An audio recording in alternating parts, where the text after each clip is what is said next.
Colombia is similar. So slow. So, you're thinking about teaching English in Latin America, and you've landed on two of the biggest contenders, Mexico and Colombia. Both vibrant, both affordable, both full of culture, music, and amazing food. But which one is actually better for teaching English? Today, we're breaking down Mexico versus Colombia for TEFL. Salary, requirements, visa, lifestyle, and what your daily life will really look like. No myths, no Instagram fantasy, just the real deal. 1. Average monthly salary. Let's talk about money. In Mexico, most TEFL teachers earn between $700 to £1,200 per month. That's usually for 20 to 30 hours of teaching hours per week, depending on the school. Now, Colombia. Salaries are slightly lower, around £600 to £1,000 per month. But here's the thing. Cost of living in Colombia is also lower. So your money will stretch further. Good news. 2. Degree required versus TEFL certificate. So in Mexico, many schools will prefer a bachelor's degree, but it's not always mandatory. A TEFL certificate is usually enough for entry-level jobs in Mexico. Colombia is similar.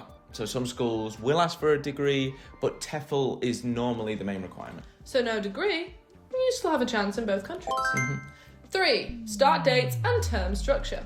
Mexico follows the academic year, August to December and January to June.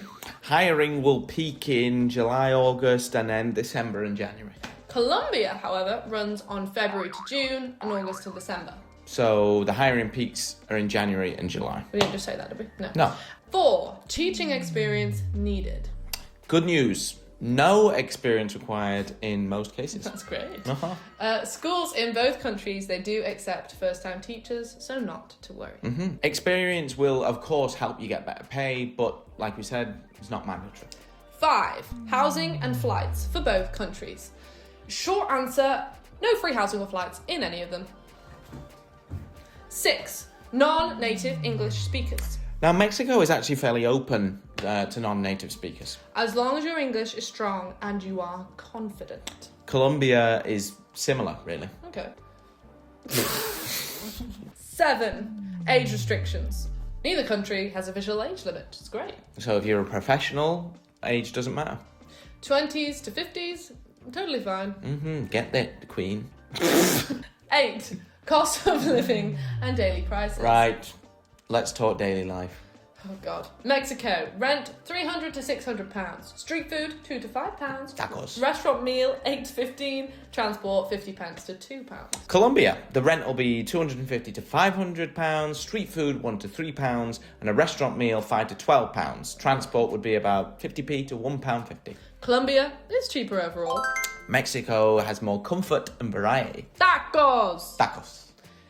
That was Italian. 9.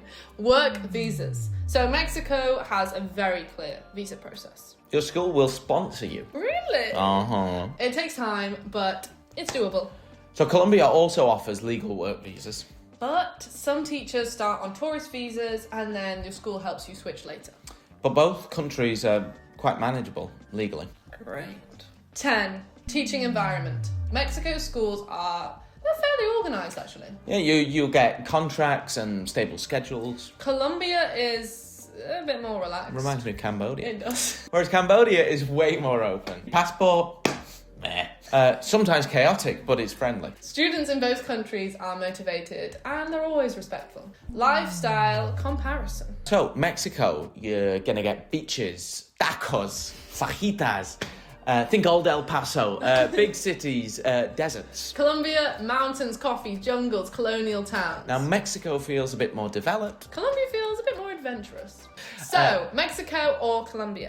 Tacos or arepas? Drop your choice in the comments. And if you want a personalised breakdown based on your passport and experience, subscribe and let us know down in the comments. See you next time.